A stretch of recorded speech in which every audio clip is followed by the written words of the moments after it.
가을의 시작을 알리는 9월입니다. 계절의 변화를 느끼는 여유 있는 9월을 라디오 서울이 함께합니다. 강혜신의 오늘의 미국.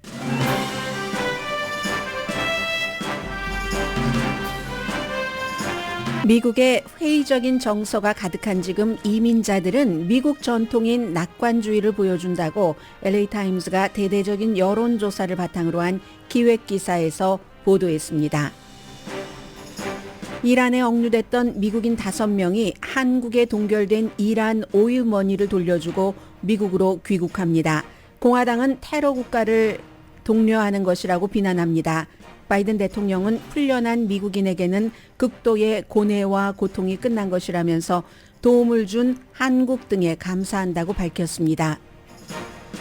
자동차 노조원 파업 나흘째입니다. 가장 큰 쟁점은 노조는 4년 동안 40% 임금 인상을 요구하고 회사는 20% 인상이 최대 양보선이라고 밝혔습니다. 파업하는 노조원들은 4년 동안 회사 간부의 연봉은 65%가 인상됐다고 비난했고 회사는 근로자 일부를 해고했습니다. UN 기후정상회의에 맞춰 화석연료 사용 중단을 요구하는 수만 명이 참여한 시위가 뉴욕에서 주말에 있었습니다. 알렉산드리아 오카시오 콜테스와 같은 극좌 정치인들은 바이든 대통령의 오일 시추 정책조차 비난합니다.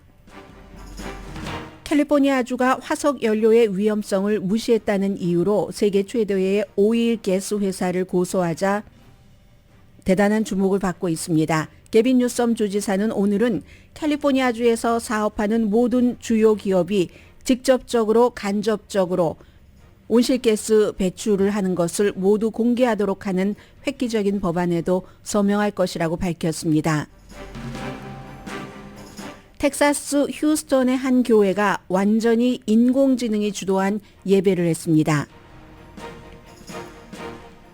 여러분 안녕하십니까? 오늘의 미국 강혜신입니다. 저는 오늘 이제 뉴스를 준비하는 사람으로서의 강혜신과 뉴스를 들으시는 많은 특히 이제 요즘은 한국이나 세계에서도 저희 라디오 서울 방송을 많이 듣고 계시지만 미국 내에서 뉴스를 듣고 계시는 여러분들 그리고 여러분과 저 사이에 괴리감 같은 것을 느꼈습니다. 제가 만약에 괴리감이라고 표현을 했는데 그런 갭이 없다면은 너무 좋은 것이고 그렇지 않다면 한번 여러분들 생각을 해보세요. 오늘 로스앤젤레스 타임즈가 여러 개의 기획 기사와 결국은 헤드라인에서 말씀드렸던 미국의 정말 여러 이유로 회의적인 시각이 많은데 이민자들은 그래도 이민 잘 왔다 하는 사람이 훨씬 많다는 겁니다.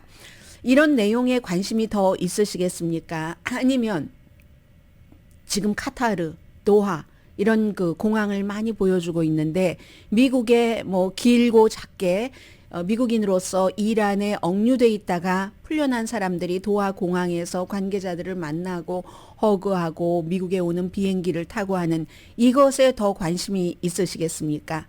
아마 대부분의 오늘의 미국을 듣고 계시는 분들은 이민자 관련 뉴스가 훨씬 가깝게 느껴질 겁니다. 그런데 미국에서는 이 뉴스보다는 이란에 억류됐던 미국인들이 돌아오는 이건 정말 미국뿐만이 아니라 세계적으로 너무나 중요한 이슈입니다. 그리고 요즘은 세계적으로 중요한 이슈다 하면 한국 내지는 북한이 안 들어가는 게 없기 때문에 여기에도 한국이 대단한 어떤 그 영향력을 미친 거고요. 그래서 여러분들께서 만약에 미국에서 10년, 20년, 30년 살아오시면서 이 이란에 억류돼 있던 미국인들이 풀려나는 것에 대해서 아무런 그런 그 정서적인 교감이 없다 하는 것 이해됩니다. 이해되지만 이제 이 시점에서 미국에서 미국 시민권을 받고 미국 사람으로서 살아가기에 나는 그만큼 정을 붙였는가 하는 것을 점검해 보실 수는 있는 그런 그 생각이 들을 수도 있다 싶어서 저는 이 이슈를 맨 앞에 전해드리겠습니다. 2018년도에 한국이 이제 이란에 줘야 될 오일머니를 60억 달러를 동결을 했죠. 그리고 미국이 그 동결해 주세요 하고 부탁을 해서 동결을 해제하고 5명의 미국인이 풀려나서 뭐 일부는 감옥에서 집으로 가택 연금 상태 조금 겪었고 카타르도 중재를 했기 때문에 카타르를 도하 그 공항을 통해서 미국으로 이제 오게 됩니다. 이 가운데는 영국계 미국인인 자연보호 운동가도 있고요. 모라스 타바스를 포함해서. 그리고 이제 이건 미국 사람들만 오는 게 아니라 이란 사람들도 원하면은 이란으로 보내주는 서로 교환하는 거죠. 수감자들을 몇 개월에 걸친 아주 그 정교하고 섬세한 외교 협정에 따라서 이루어진 일입니다.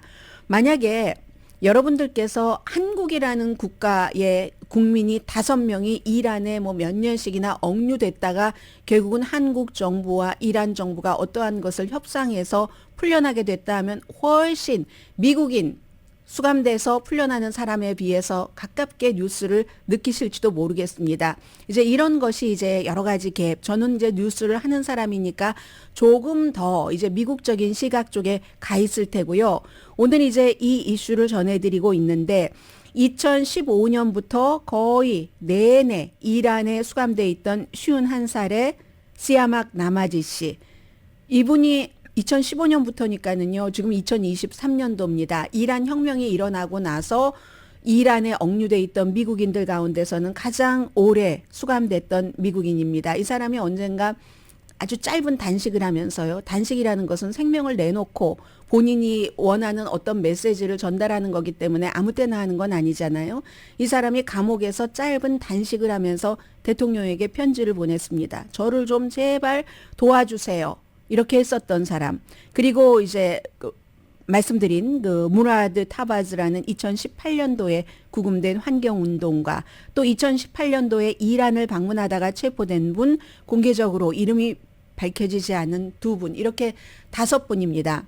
이런 사람들이 이제 도하 비행장에서 사람들과 만나고 허구하는 장면, 미국은 지금 새벽부터 계속 이 뉴스만 뭐 almost 모든 채널을 보시면 지금도 마찬가지일 겁니다. 이걸 보도를 하고 있습니다. 그리고 정치적으로는 여기에 대해서 이렇게 석방을 한 것에 대해서 반대하는 사람들이 굉장히 많고요. 마치 인질범에게 몸값 주고 풀려나게 했다. 그 인질범은 아주 사악한 테러 국가다. 이게 주로 이제 공화당의 주장이고, 바이든 대통령은 대통령으로서의 목표는 국민의 생명이 최고 우선에 있잖아요. 그리고 이제 그럼 누군가 5명, 이란도 5명 신원을 이제 공개를 했거든요. 대체적으로 미국이 이란과 관계가 나쁘고 할 때, 이란을 제재할 때 그 제재법을 위반한 혐의로 기소가 됐거나 유죄 판결을 받은 사람입니다. 이 5사람은 미국인 5명은 전부 미국으로 돌아오길 원하지만 이란으로 돌아가기를 전부 원할지는 아직 알 수가 없습니다. 그래서 이제 이게 제3자를 통해서 진행을 해왔던 거죠. 뭐 카타르라든가 스위스라든가 한국은 이란 돈 동결하던 것을 풀어줬고, 그래서 이제 그 바이든 대통령이 오늘 이제 한국, 뭐 스위스, 카타르, 오만도 있네요. 이런 나라들에게 너무 감사합니다라고 얘기를 했습니다. 왜 3자다가 이렇게 개입이 됐느냐 하면 당연히 이란과 미국이 적국이기 때문에 서로를 불신하니까 이렇게 개입을 하고, 요즘은 중재 역할을 하는 국가 중에서 중동 국가들이 많이 있습니다. 그래서 이제 내일 유엔에서 뭐 이란 대통령도 연설을 할 텐데 뭐라고 얘기할지 굉장히 주목이 되고요. 공화당에서는 특히 이제 공화당에서도 굉장히 이 내용을 비난하는 사람이 많고, 실제로 전에 이란의 인질범으로 잡혀 있었던 사람 가운데서도 바이든 대통령이 이렇게 이란에 돈을 주면서 풀어줘서는 안 된다. 이건 세계 제1의 테러리스트 국가와 아주 불편한 거래를 하는 게 아닌가라고 얘기를 합니다. 공화당의 하원의 마이클 맥콜 외교위원장입니다. 이분은 바이든이 너무 순진하다, 나이브하다. 이거 과거에 실수로 돌아갔지. 오바마 때도 풀어줬다 이 얘기입니다. 오바마 때만 풀어준 거 아니에요?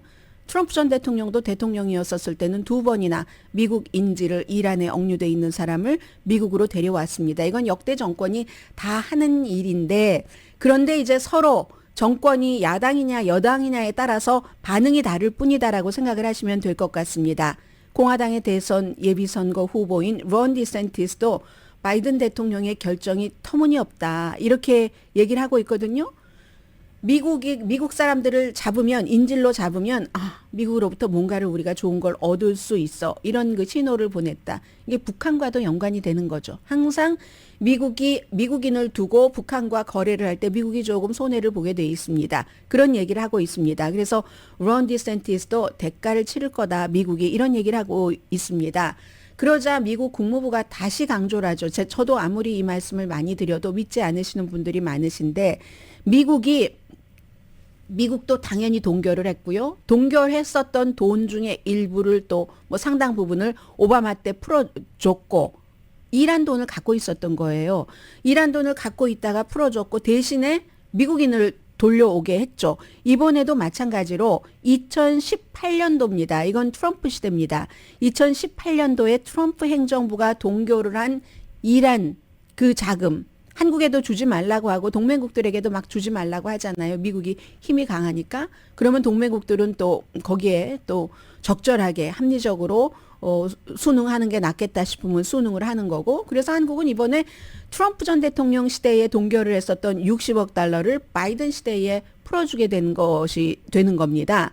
그렇게 해서 아니 그게 돈을 그렇게 깡패 국가에게 줘 하지만 트럼프 대통령 시대 때 아무튼 동결했던 것이 이제는 카타르 계좌로 이체가 됐고요. 그래서 미국의 국무부는 계속 강조를 합니다. 이거 이란 돈이다. 그냥 돈을 몸값으로 준 게 아니라 이란 돈을 이란이 못 쓰게 했었던 것이다. 그리고 그 돈은 반드시 인도주의적인 필요에 따라서 식품이나 농산물이나 의약품이나 이런 것에 대해서만 사용을 하게 카타르가 감시를 할 거다. 이렇게 국무부가 얘기를 합니다. 그러면 공화당을 포함한 비판가들은 그걸 어떻게 감시를 하는데 미국이 감시하는 게 아니고 카타르라며 그거 불가능해 라고 얘기를 합니다. 그리고 이제 뭐 계속 이렇게 오고 가는 거예요. 닭이 먼저냐 달걀이 먼저냐. 그러자 이제 오늘 다시 좀 전에도 국무장관이 나와서 얘기를 했는데 카타르에 보관된 자금이 언제든지 또 이제 뭔가 다시 회수할 수도 있다. 금방 한꺼번에 다 뭐 60억 달러를 다 쓰라고 오늘 준다는 얘기는 아닙니다. 그런데 또 공화당에서도 그런 얘기를 할 만한 게 지난주에 영국을 포함해서 유럽의 3개국이 이란이 민간용으로는 전혀 사용할 수 없는 고농축 우라늄을 비축하고 있다. 이런 우리가 정황을 잡아냈다 하고 비난을 했습니다. 아무튼 1981년도 이란이 이제 미국 경제 제재 뭐 이런 거 서로 있으면서 78년도에 호메이니 옹의 등장 등등해서 이란과 미국과의 관계는 너무 나빴다가 조금 리셋 버튼을 눌렀다가 뭐 이렇게 하잖아요. 그 관계에서 항상 이란은 틈만 있으면 미국인들을 인질로 잡기도 하고 합니다. 그래서 81년도가 이제 가장 컸었던 거잖아요. 테헤란 주재 미국 대사관에서 인질 52명. 이로 인해서 시작 자체는 레이건 때 됐지만 지미 카러 시대에 풀어주면서도 지미 카러 엄청 수십 년 동안 이제 그거 해결 잘못했다고 욕먹었는데 시작은 레이건 시대에 됐는데요. 그렇게 된 거 이번에도 비슷하네요. 이 돈 자체는 트럼프 시대에 억류됐고 그리고 이제 바이든 시대에 돈을 동결을 풀어주라고 해서 이렇게 되는 이런 건데 그때의 81년도에 52명 인질을 석방하고 나서 5명 이렇게 수감자를 교환하는 것은 가장 많은 규모입니다. 2016년도에 오바마 시대에 그런 그 미국인 4명 석방한 적이 있었고 그리고 미국인 4명을 데려오는 대신에 이런 때 미국이 손해본다고 말씀드렸죠. 당시에는 이란 사람들 7명을 풀어줬습니다. 그때도 공화당의 비난이 굉장했었던 거 저는 기억을 합니다. 그래서 당시에 국무부 장관도 설명을 하느라고 이란인 7명이지만 무슨 이 범죄 혐의 이런 것을 보면은 형평성에 맞는다 뭐 이런 얘기를 많이 했거든요. 그리고 트럼프 행정부도 2019년도에 이란에 3년 동안 억류돼 있던 프린스턴 대학원생 왕 슈에위에 석방하기 위해서 이란 과학자를 석방을 했었고요. 그리고 역시 2020년도 트럼프 전 대통령도 이란이 2년 동안 억류했던 미국 그 해군 그 참전용사 마이클 파이트를 석방하기 위해서 역시 미국은 거의 이제 제재 혐의로 이란 사람을 억류하니까 기소하니까 그렇게 기소된 그 이란계 미국인도 석방을 했습니다. 그래서 이번 협상이 외교적인 돌파구로 이어질지 아니면 지금 유럽의 3개국이 지적을 한 것처럼 이란이 고농축 우라늄을 비축을 계속 할 수 있는가 뭐 이런 경로로 이어질지 확실하지 않겠죠. 확실하지는 않은 거고요. 그리고 뭐 이건 양쪽에 다 승리일 수는 있습니다. 그 정치인들에게는 바이든 대통령에게도 국민을 5명이나 데리고 왔어. 비난은 있지만 이란은 어쩌면 국민보다도 5명 다 안 갈 가능성도 있으니까 60억 달러가 더 도움이 되지 않을까 이렇게 보고 있는 전문가들도 많고 바이든 대통령이 좀 전에 그 성명에서 그 풀려난 미국인들에게는 고뇌, 불확실성, 고통이 끝난 것이다. 이렇게 말을 했습니다. 그리고 비난하는 것을 의식을 해서 테란에서 2007년도에 CIA 요원이 임무 도중 실종됐습니다. 그래서 이제 뭐 사망한 게 아닌가 이렇게 추정을 하고 있는데 밥 레빈슨 그 사람에 대해서 더 좀 클리어한 그림을 내놔라 이렇게 얘기를 하면서 미국으로 돌아오지 않은 다른 사람들도 미국은 기억합니다. 이런 얘기를 했고 이란뿐만이 아니라 러시아에 억류돼 있는 미국인 베네수엘라, 시리아 전부 미국이 시리아도 북한과 함께 악의 축이라고 부시 전 대통령이 그렇게 얘기를 했었잖아요. 그런 나라에 억류돼 있는 미국인들을 미국으로 오게 하기 위해서 노력을 계속할 것이다. 아무튼 이렇게 얘기를 했거든요. 이 문제는 계속 이제 선거와 맞물려서 바이든 못했다, 바이든 잘했다라고 공방이 이어지겠죠. 그런데 한 가지 분명한 것은 그 5분과 그 5분의 가족들에게는 악몽이 끝난 것은 맞죠? 그 감금이라는 게 얼마나 고통스럽고 고독하고 그리고 뭐 알지 못하고 또 잃어버린 날들은 어떻고 삶의 리듬에는 다른 나라의 이란 같은 국가에 억류돼 있다는 게 감옥에 갇혀 있다는 게 믿을 수 없을 정도로 불안함 같은 것을 주는 거잖아요. 적어도 5명의 생명과 그들의 가족, 사랑하는 사람들의 그 같은 오늘도 이 순간에 내가 이 맛있는 것을 먹어도 되는가? 그는 감옥에 갇혀 있는데 이런 생각은 하지 않아도 되는 많은 사람들이 있겠구나 하는 그것만은 분명하겠죠.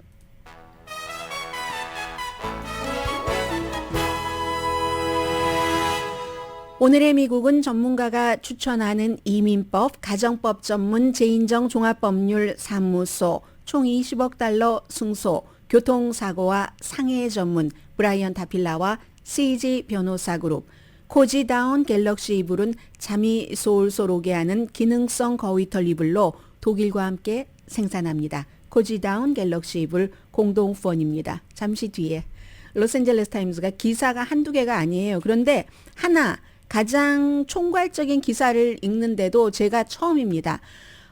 예를 들어서 어떠한 기사가 보도가 됐을 때 방송용으로도 그렇고 신문에서 보도된 것도 그렇고 처음부터 끝까지 완벽하게 꼼꼼하게 점검하지 않고 여러분들께 말씀드린 적이 없습니다. 오늘은 제가 처음으로 기사 분량이 워낙에 많고 그리고 그 기사 분량에서 취재원들이 여기에 한국 분들이 관심이 없으실 만한 그런 분들이 많은데 너무 디테일해요. 너무 디테일하고 너무 길어서 제가 이 기사 하나만 가지고 오늘의 미국 시간을 다 써야지 될 그럴 상황이기 때문에 거기서 요점만 추렸습니다.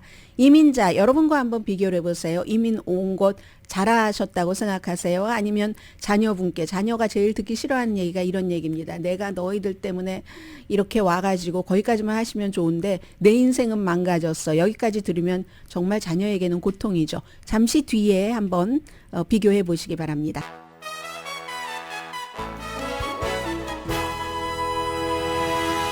라디오 서울 방송 오늘의 미국 듣고 계십니다. 네, 잠시 뒤에는 라디오 서울 방송의 많은 프로그램들에서 퀴즈를 하잖아요. 제가 오늘의 미국 뉴스 시간에 여러분들께 여러분의 생각을 좀 말씀해 주세요 하는 퀴즈를 좀 내드리겠습니다. 회의적인 시각이 많은 이때 이민자들은 미국의 특징인 낙관주의를 보여주고 있다 해서 여론조사 결과도 얘기하고 그 결과를 뒷받침만한 많은 멕시코에서 이민 오신 분들, 홍콩에서 이민 오신 분 등등 과테말라 이렇게 전부 이제 취재를 해서 했는데 하나 서운한 것은요. 나중에 말씀드릴게요. 제일 앞에는 자매입니다. 2가지 아메리칸 드림, 2가지의 다른 결과 이게 이제 첫 문장인데 마리아, 또 마리아 언니와 동생인데 거의 30년 전에 멕시코에서 미국으로 오셨답니다. 그런데 다 이민 올 때 마찬가지로 더 나은 삶을 살기 위해서 그냥 큰 꿈도 아니었어요. 하루에 그 당시 30년 전이니까 하루에 한 $5 이상만 벌면 좋겠다. 그리고 학교도 다니면 좋겠고 일자리가 있기만 해도 좋겠다.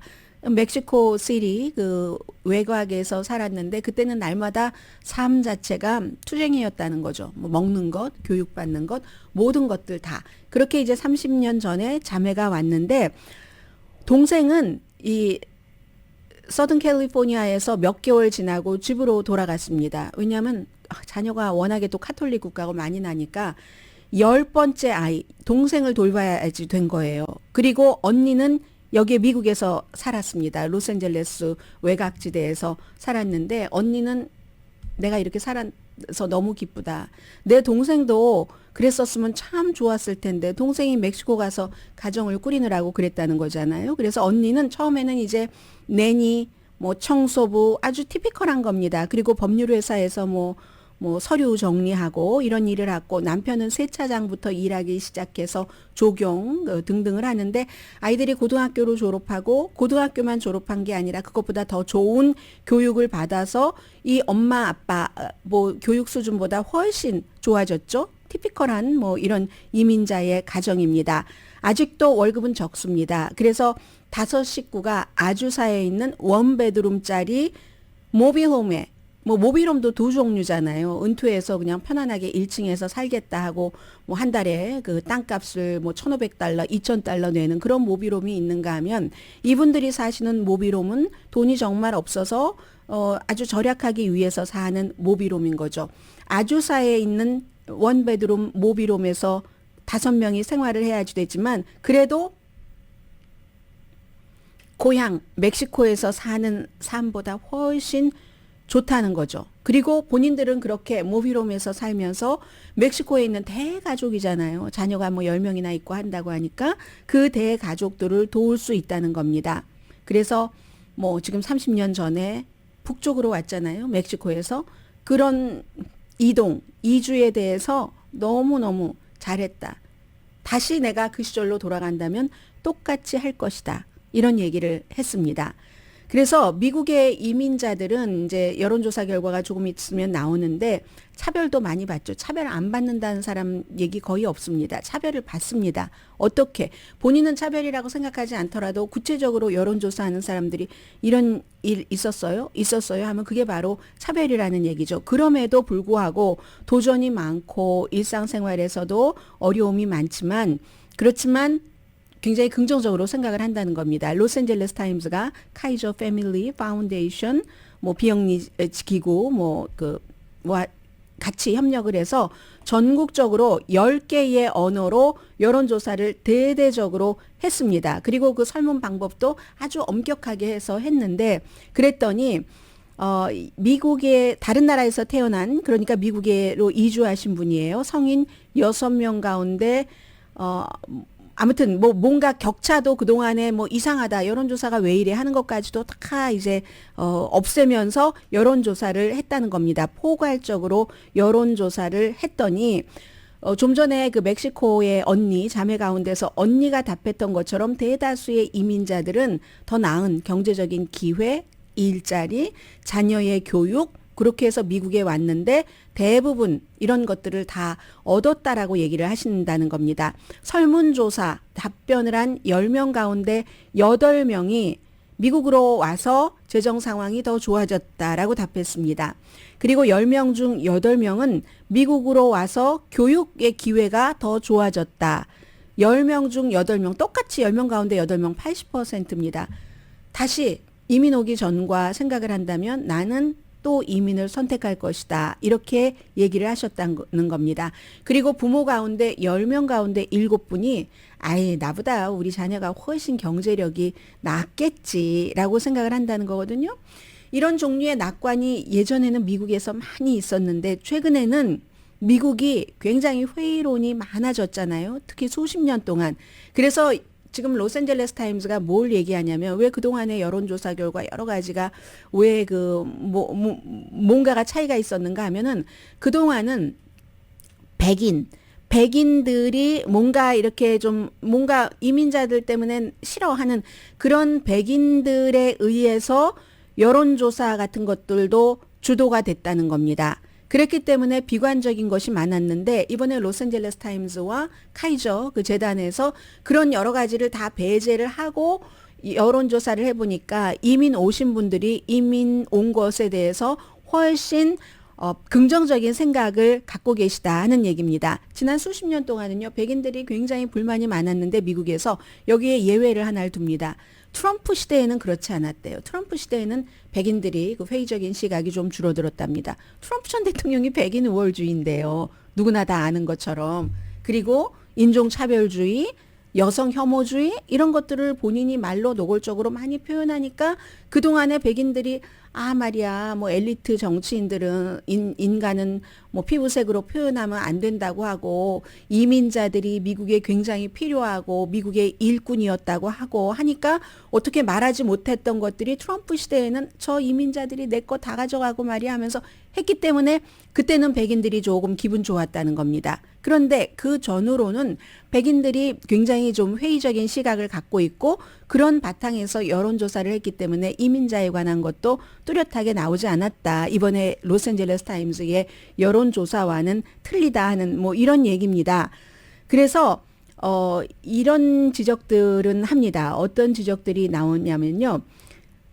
지금 일을 하고 있는 이민자예요. 그 가운데서 47% 거의 반입니다. 일하는 직장에서 적어도 한 가지 정도로 차별을 받았다라고 얘기를 합니다. 거의 반 정도가.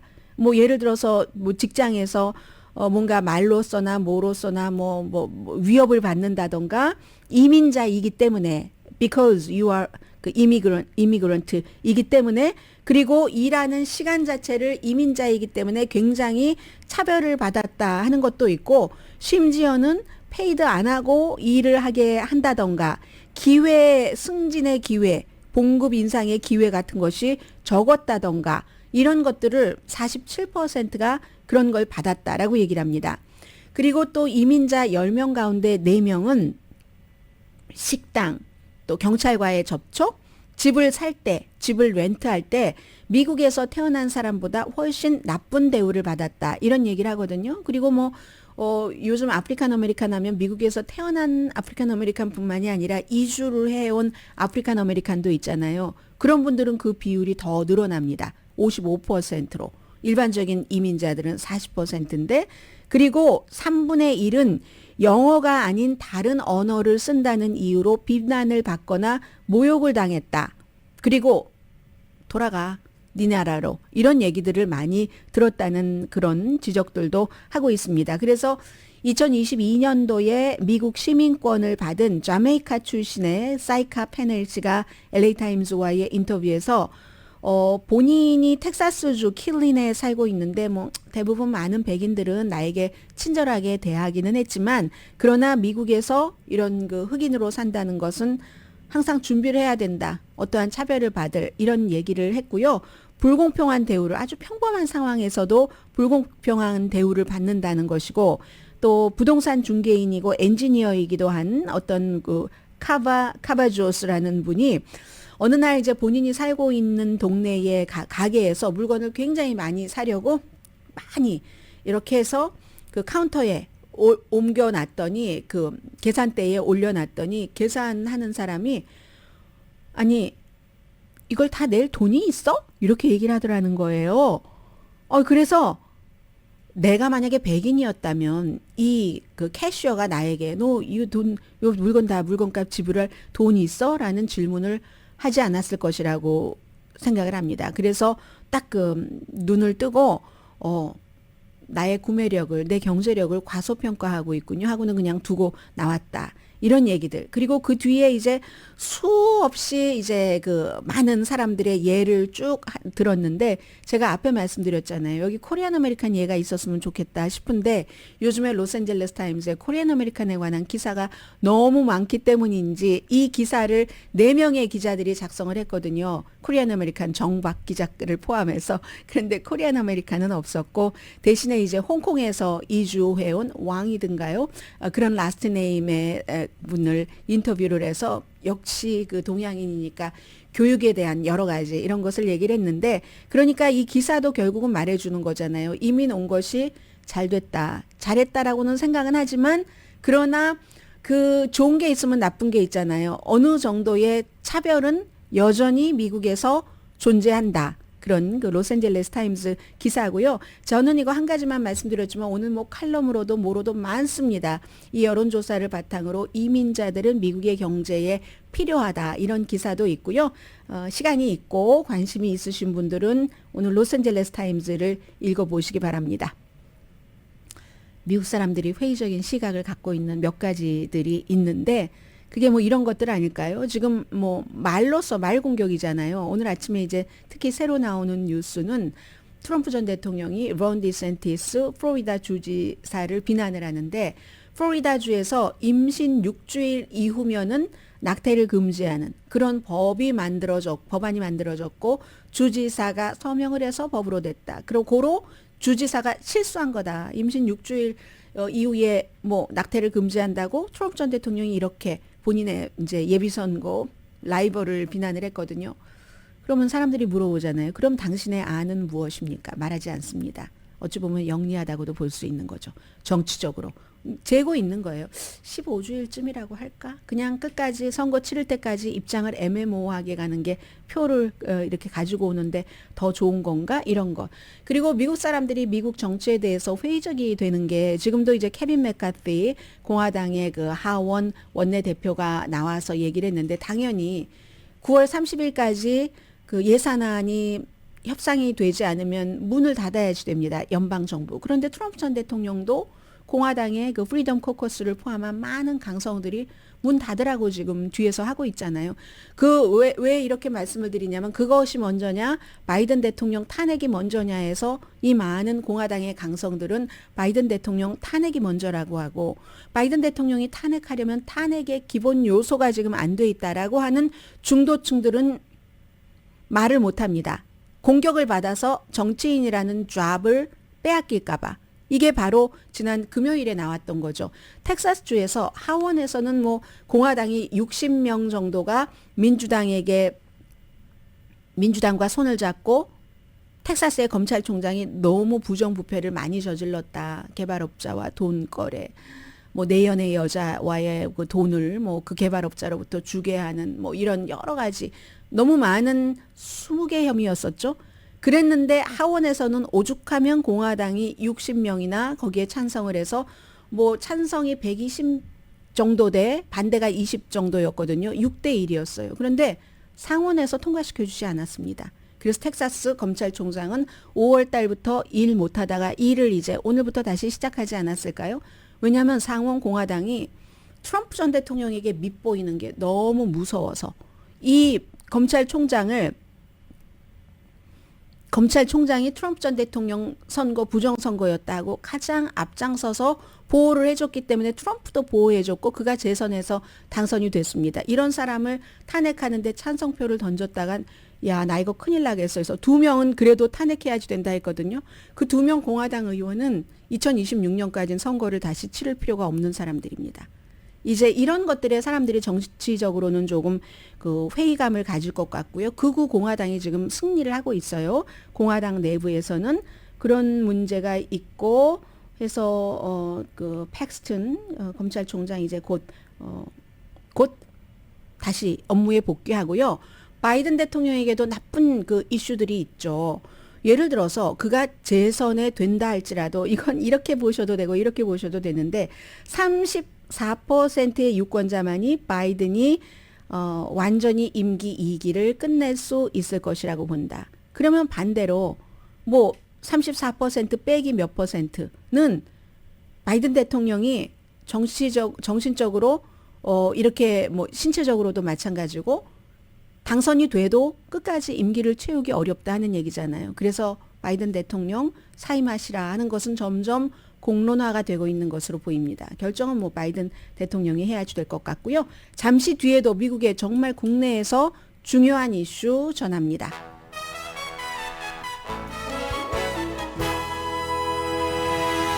라디오 서울 방송 오늘의 미국 듣고 계십니다. 미국 자동차 그 노조 파업 나흘째인데요. 이 자동차 노조 파업도 팬데믹과 연관이 있습니다. 지금 이 시점에는 팬데믹과 연관이 있는 두 가지를 보도를 해드릴 텐데, 팬데믹 때 어땠습니까? 공급망이 엄청 나빠서 자동차 값은 뭐 저 뒤로 나앉아 있으라고 하고 자동차가 있지도 않았잖아요. 그런데 그 이후에 그전에는 어떻게 자동차를 생산했냐면은 자동차를 많이 생산합니다. 경쟁도 있고 하니까 일단 사람들이 물건 주세요 하는데 물건 없으면 안 되잖아요. 많이 생산해 놓고 엄청나게 나중에 세일을 하죠. 그런 방식이었는데 팬데믹 때는 그게 안 돼요. 필요한 것도 못 만드는 겁니다. 공급망이 딱 그 막혀버렸기 때문에. 그래서 그때 시작된 그것을 가지고 계속 팬데믹 이후에도 온 거죠. 그러니까 이제 뭐 중고차도 뭐 새로운 자동차도 지금 새 자동차도 역시 2019년 팬데믹 있기 직전인 12월 달과 비교하면 23%가 올라갔거든요. 8월 달에 새로운 자동차 값도. 그래서 재고는 줄어들고 가격은 올라가고, 그러면 자동차 회사는 어떻게 했습니까? 자동차를 전보다 덜 만듭니다. 덜 만들어도 이유는 많습니다. 덜 만들면 직원은 덜 필요하다는 거고, 관리할 때 헤데익도 덜하다는 것이고, 이유는 많습니다. 이윤이 많아서 그 이윤을 CEO들에게 많이 배분을 했다는 겁니다. 지난 4년 동안 CEO의 연봉이 65%가 늘어났다고 얘기를 합니다. 그러면 그 사이에, 그러면 4년 동안에 그렇게 많은 것이 늘어났는데 왜 우리에게는 그것을 해주지 않느냐 뿐만이 아니라 오바마 시대에 그 뭐 too big to fail 해서 재정 사태가 있었을 때 우리 봉급 다 내려놓고 다시 안 올리지 않았는가. 그런데 CEO들은 올리지 않았는가. 지난 4년 동안 65%. 이게 지금 관건인 겁니다. 노조들의 주장은 그 격차를, 수입의 격차를 줄여라. 자동차 수익성이 그렇게 높은데 왜 이러느냐. 이게 이제 전미 자동차 협회가 그렇기 때문에 4년 동안 그동안 못했던 것 40% 올려라 라고 하니까 회사는 20%까지는 해보겠어. 그러다가도 그보다 더 하겠죠. 이젠 20%나 한다는 것도 역사적이잖아요. 왜 그러겠어요. 그 사이에 직원들은 안 올리고 CEO들은 엄청나게 폭리를 취했으니까. 그러니까 20%가 나오는 건데, 그러면서 회사가 없으면 당신들 일자리 없습니다 하는 걸 보여줍니다. 포드가 600명에게 나오지 마세요. 저 사람들이 파업하니까 일하실 거 없네요. 그리고 또 어디도 뭐 어딘가요? 제너럴 모터스인가요? 2,000명에게 해고될 수도 있겠네요. 저렇게 계속 파업하면은요. 이렇게 얘기를 하고 있는 겁니다. 그래서 이제 이 보통 때는 이제 뭐 공장이 쉬면은 100%는 아니지만 그 100% 받는 사람도 있고, 오피스 잡 같은 경우 뭐 일을 안 해도 공장이 뭐 공급망 때문에 그렇다 하는 경우는 조금은 주는데, 이번에는 파업했기 때문에 전혀 주지 않고 노조에서 1인당 $500씩을 준다고 하고 있거든요. 그리고 자동차 회사는 우리 지금 경쟁해야지 된다. 세계와. 테슬라나 현대는 노조 없다. 미국에서 만드는데. 그런데 어떻게 할 수 있겠는가. 전기 자동차에 엄청나게 투자가 들어간다라고 얘기를 합니다. 자동차 회사가 없어질 수도 있어. 이렇게 얘기를 하고, 그러면 노조에서는 아니 그러면 CEO도 좀 적게 가져가시던가. 이래서 이제 이걸 어떻게 해결할 것인가.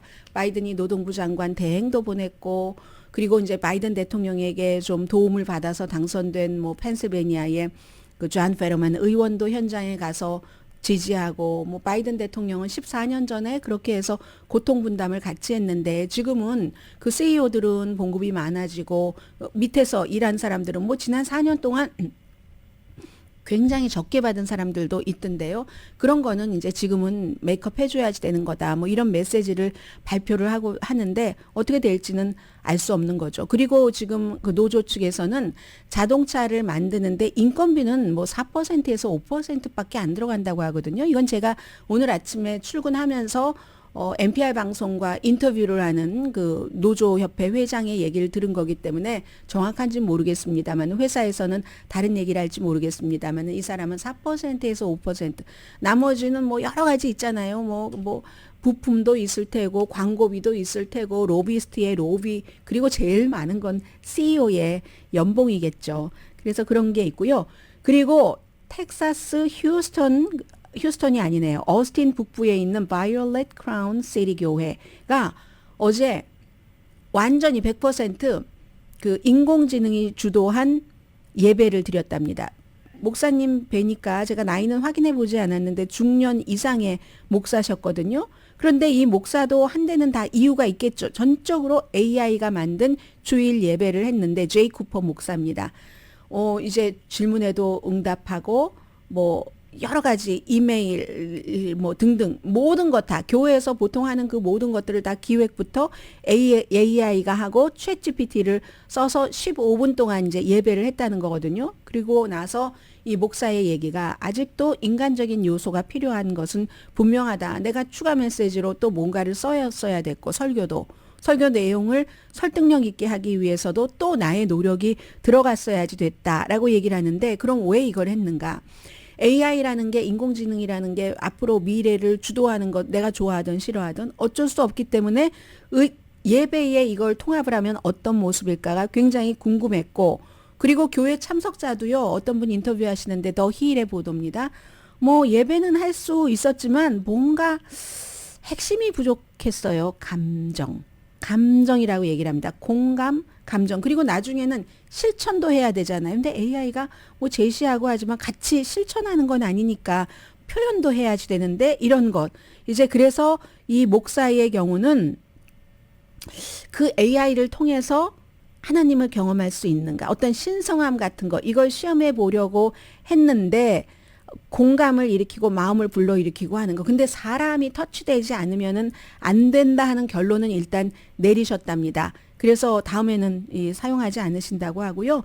그런데 이제 다른 분들 같은 경우는 어떤 교수시던데요. 이분이 어떤 교수는 사만타 셔레이라는 유니버시티 오브 텍사스 어스틴에 있는 커뮤니케이션 교수군요.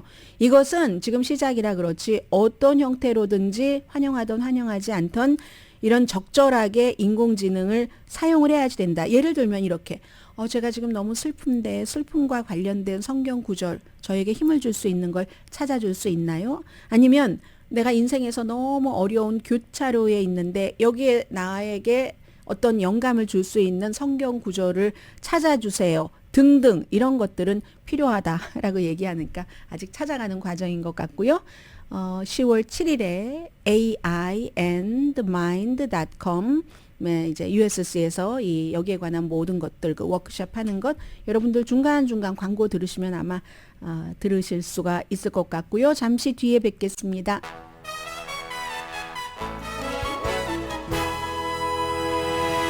라디오 서울 방송 오늘의 미국 듣고 계십니다. 캘리포니아주가 미국과 세계의 여러 가지를 탁 주도해가는 주인 것 맞습니다. 어제 이제 캘리포니아주의 검찰총장이 아주 큰 에너지 회사를 고소를 했고 오늘은 주지사가 관련 발표를 했습니다.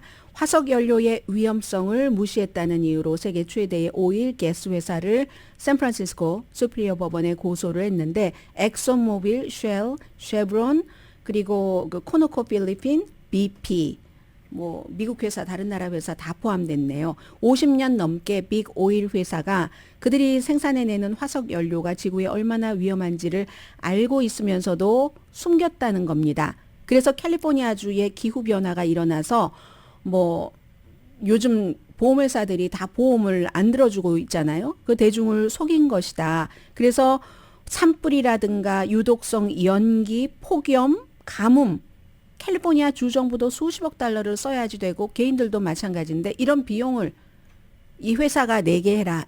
이게 135페이지 분량의 고소장의 목표입니다.